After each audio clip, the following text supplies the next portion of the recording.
E aí galera, beleza? Aqui que fala Adriano Genino com mais um cast para vocês. Hoje eu vou falar e exemplificar o que é um briefing e como você deve fazer um briefing. A primeira coisa que você precisa saber é o que é um briefing. Um briefing nada mais é do que um conjunto de informações, um processo de coleta de informações por parte do cliente para que você possa realizar o trabalho para o qual você está sendo contratado. O mais importante, depois de você realizar um briefing, é você saber que a partir daquele momento ele será um roteiro para você. Ou seja, você não pode simplesmente fazer um briefing e esquecer que você fez o briefing. Você tem que lembrar que o briefing foi realizado e que aquilo ali vai servir de roteiro para o trabalho que vai ser realizado. Por que você precisa fazer um briefing? Quando você vai desenvolver um trabalho para um cliente, nesse caso estou focando a parte de web, ou seja, você vai fazer um site, por exemplo, para o cliente, você precisa agradar o cliente. Ao final das contas, qualquer pessoa vai conseguir fazer um site com as informações que ele pediu.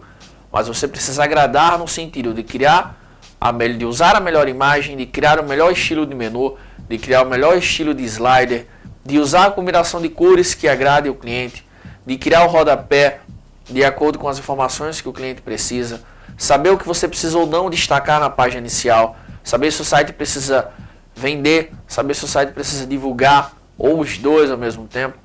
Então, em resumo, você está sendo contratado para desenvolver um trabalho, um projeto, e você precisa, acima de tudo, agradar o seu primeiro cliente.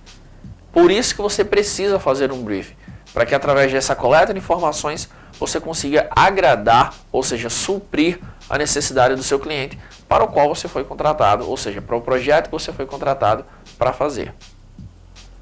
E se eu não fizer um briefing, ou seja, se eu fui contratado por um cliente para fazer o site e eu decidi não fazer o briefing, ou porque eu não quero, ou porque eu não tenho experiência, porque eu nunca ouvi falar. Bom, vamos tentar imaginar a situação.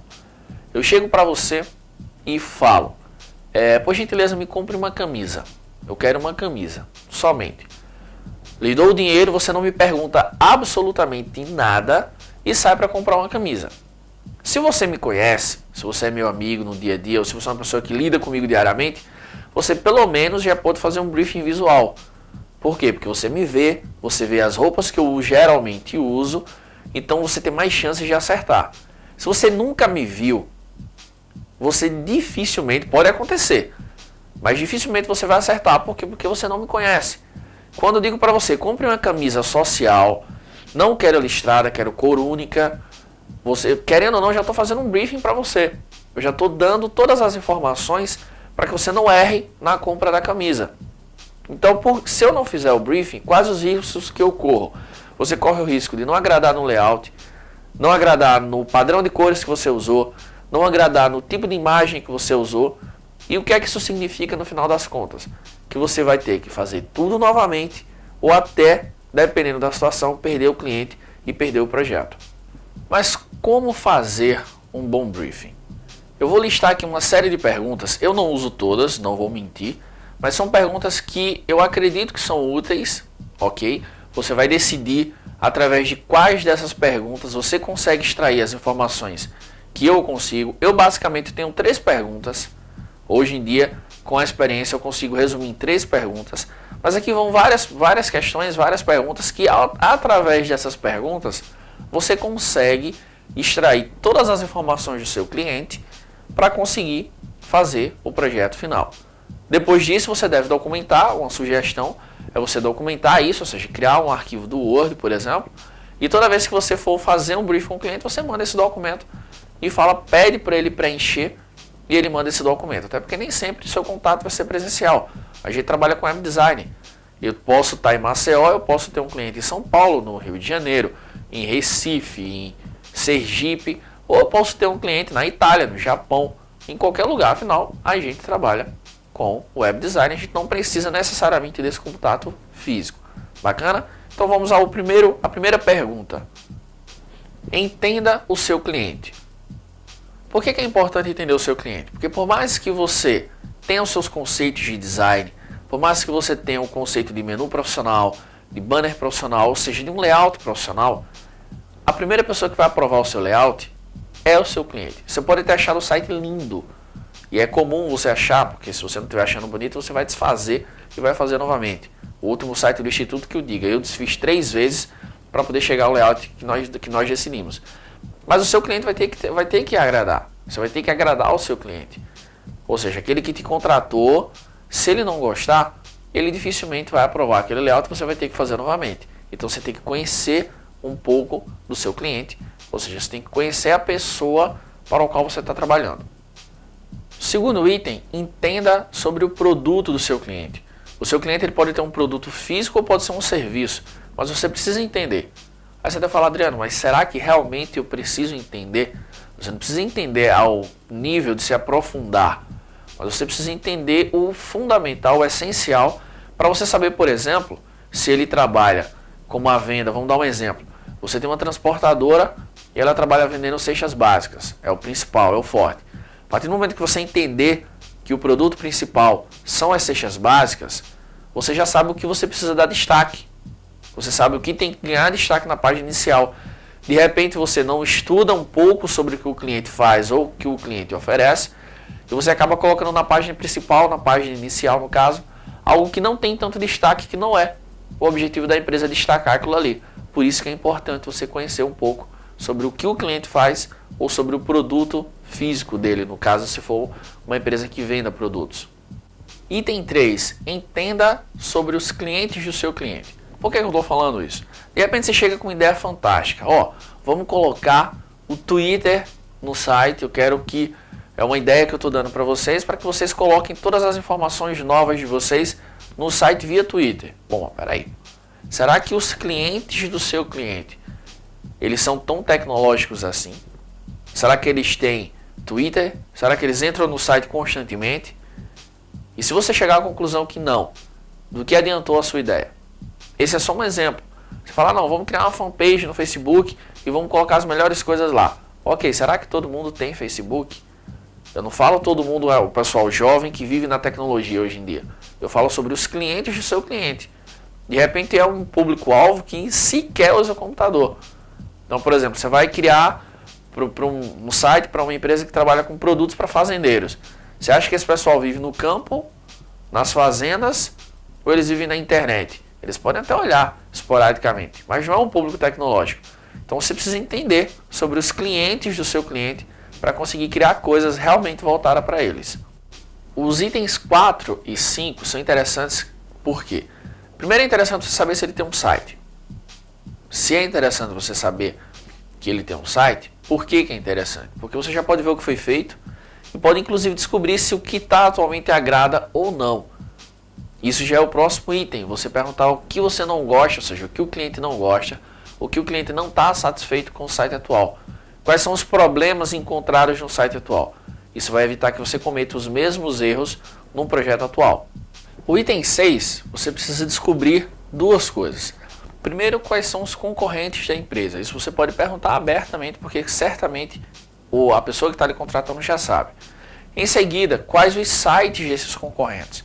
É interessante você pedir para que a pessoa abra e você discutir um pouco. Se é concorrente dela, ou seja, se é concorrente da pessoa que está te contratando, certamente o site já tem algumas coisas que ela gosta e algumas coisas que ela não gosta. E ela vai comentar isso só em abrir o site, você não precisa nem perguntar. Ao abrir ela vai falar, isso aqui eu acho bacana, isso aqui eu acho legal, isso aqui eu não gosto, por mim eu mudaria isso aqui. Então essa informação ela é muito útil para você colocar no seu briefing e usar isso como mapa na hora que você estiver criando o seu site. A pergunta 7, que é super útil também, é você perguntar qual é o propósito final do cliente com o site. Você pode ter como propósito final vender, então poderia ser puramente uma loja virtual.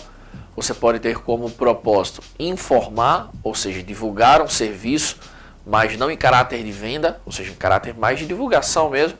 Ou de repente ele quer os dois. Então você com essa informação, você sabe se vai dar um caráter mais comercial ao site ou se vai dar um caráter mais informativo. Isso muda muito na estrutura do layout. Você de repente faz um site totalmente institucional e a pessoa vai dizer, não, mas eu quero vender. Eu não quero informação aqui, informação ali. Eu quero o produto, a descrição do produto e um botãozinho para comprar. Então você evita errar no layout e criar. De repente você criou uma loja virtual e o cliente não quer vender pelo site. Os itens 8, 9 e 10 são basicamente as 3 perguntas que eu faço a um cliente. Eu comentei que hoje eu faço basicamente 3 perguntas e com essas 3 você consegue extrair quase todas as informações. Item 8, que seria a primeira pergunta. Eu peço para que o cliente cite 5 sites que ele gosta de navegar. Sites que ele acha bonito e que ele se sente bem navegando. O item 9, eu peço para que ele cite 5 sites que ele acha bonito, que ele acha bem estruturado ou moderno. E o item 10 eu peço que ele me envie 5 sites que ele não gosta, que ele acha feio, desinteressante. E por que eu peço esses 15 sites ao todo? Porque através disso, com os 5 sites que ela não gosta, que ela acha desinteressante, eu consigo ver tudo que não agrada. Consigo ver o tipo de imagem, o tipo de menu. Eu consigo perceber, por exemplo, se a pessoa gosta de formas com cantos arredondados ou se ela prefere formas mais retangulares. Eu consigo perceber se ela gosta de um menu superior, se ela gosta de um menu lateral. Eu consigo perceber o tipo de cor que agrada. Eu consigo perceber o tipo de fonte que agrada. Ou seja, você consegue perceber basicamente tudo. Então esses 3 itens eles são fundamentais. Eu acho os mais importantes de um briefing e são os que eu mais utilizo hoje em dia para extrair as informações que eu preciso. O próximo item é bem interessante você dar uma olhada nos materiais impressos da empresa, como cartões de visita, folders, panfletos ou fachadas, por exemplo. Por que isso é bacana? Primeiro, porque você vai perceber qual a paleta de cores que a empresa já costuma usar. De repente a logo da empresa tem 3, 4 cores. E você percebe qual delas ela dá destaque ou se ela dá destaque a todas. Isso vai ajudar você a definir as cores ou a cor principal no site. Além disso, você pode colher informações do que já agrada e do que não agrada mais à empresa.